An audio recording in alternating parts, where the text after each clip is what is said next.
ഓം നമോ നാരായണായ. ഓം ശ്രീ ഗുരുഭ്യോ നമഃ. ദശകം 24 പ്രഹ്ലാദ ചരിതം. ശ്ലോകം 6. അതീതേഷു ശ്രേഷ്ഠം കിമിതി പരിപൃഷ്ടേതനീ ഭവദ്ഭക്തിം പര്യാം അഭിഗതതി പര്യാകുലധൃതിഃ ഗുരുഭ്യോ രോഷിത്വാ സഹജമതിയാസ്യേത്തഭിവിദൻ വദോപായാനസ്മിൻ വ്യതനുത ഭവത്പാദശരണേ. പദം.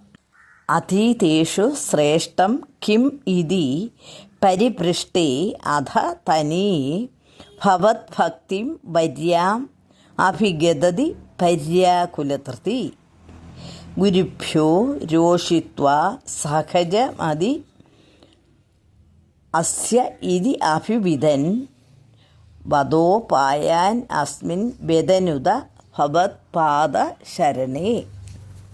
അർത്ഥം: ഇതുവരെ പഠിച്ചതിൽ ഏറ്റവും ശ്രേഷ്ഠമായത് ഏതെന്ന് ചോദിച്ചപ്പോൾ ഭവത് ഭക്തിയാണ് ഏറ്റവും ശ്രേയസ്കരമെന്ന് പുത്രൻ മറുപടി പറഞ്ഞത് കേട്ട് ആകുലനായി തീർന്ന ഹിരണ്യകശിപു ഗുരുനാഥന്മാരോട് കോപിക്കുകയും ഈ ബോധം അവന് സഹജമായി കാണുന്നുവെന്ന് മനസ്സിലാക്കിയപ്പോൾ അങ്ങയുടെ പാദദാസനായ അവനെ വധിക്കാൻ മാർഗമാലോചിക്കുകയും ചെയ്തു. ശ്ലോകം 7. സശൂലൈരാവിത്ത സുബഹുമതിദോ ദിഗ്ഗജഗണൈർ മഹാസർപ്പൈദൃഷ്ടോപ്യനശനരാഹാരവിദുതഃ ഗിരീന്ദ്രാവക്ഷിപ്തോപ്യഹ പരമാത്മന്നൈ വിഭോ ത്വയിന്യസ്താത്മത്വാത് കിമപി നിപീഡാമഭജത. പദം. സശൂലൈ ആവിത്ത സുബഹു മതിദഃ ദിഗ്ഗജഗണൈ മഹാസർപ്പൈ ദഷ്ട അപി അനശന ഗര ആഹാര വിദുതഃ ഗിരി ഇന്ദ്ര അവക്ഷിപ്തഃ അപി അഹഹ പരമ ആത്മൻ ഐ വിഭോ ത്വയി ന്യസ്ത ആത്മത്വാത് കിമപി ന നിപീഡാം അഭജതഃ.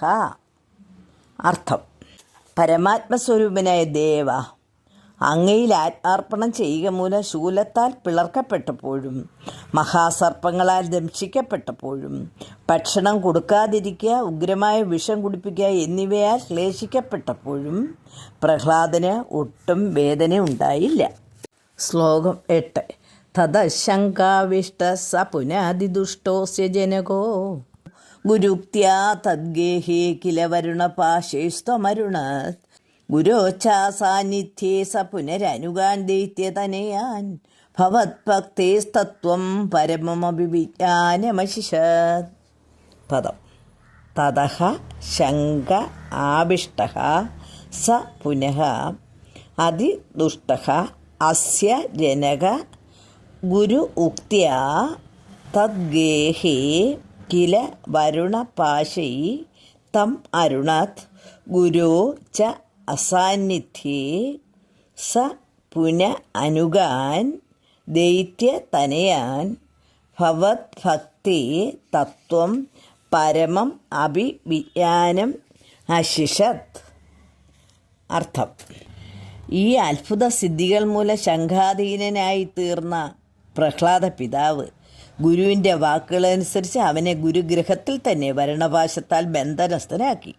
പക്ഷേ പ്രഹ്ലാദൻ ഗുരുവിൻ്റെ അസാന്നിധ്യത്തിൽ തൻ്റെ സഹാക്കളായ അസുര ബാലന്മാർക്ക് വിഷ്ണുഭക്തിയുടെ തത്വത്തെയും പരമവും ഉത്കൃഷ്ടവുമായ ജ്ഞാനത്തെയും ഉപദേശിച്ചു. ശ്ലോകം 9. പിതാ ശൃണ്വൻ ബാലപ്രകരമഖിലം തത്സ്തുതിപരം രുഷാന്തപ്രാഹൈന്യം കുലകഥക കസ്തേ ബലമിതി ബലം മേ വൈകുണ്ഠത്തവജ ജഗദാസാഭിസബലം സ ഏവ ത്രൈലോക്യം സകലമിതി ധീരോ അയമഗദീത്. പദം.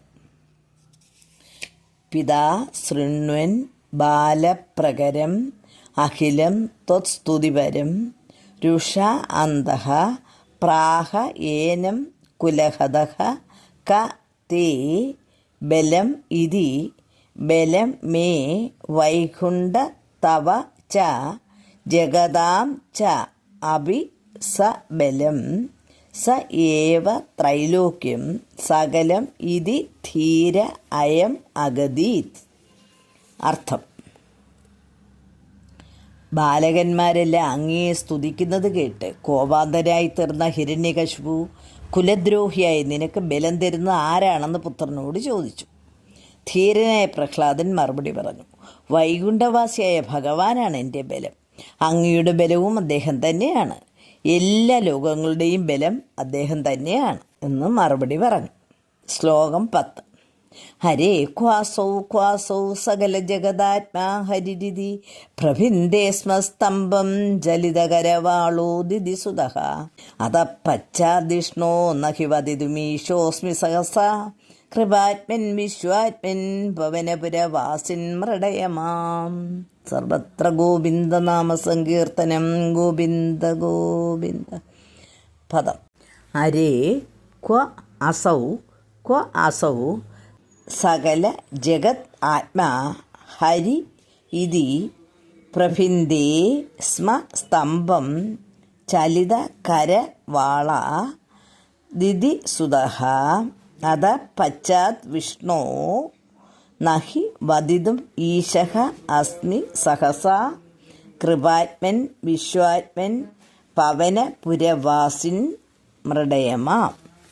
അർത്ഥം: എടാ, സർവ്വലോകാത്മാവായ നിന്റെ വിഷ്ണു എവിടെ എന്ന് പറഞ്ഞുകൊണ്ട് ഹിരണ്യകശിപു ഇളകുന്ന കരവാളിനാൽ ഒരു തൂണ് വെട്ടിമുറിച്ചു.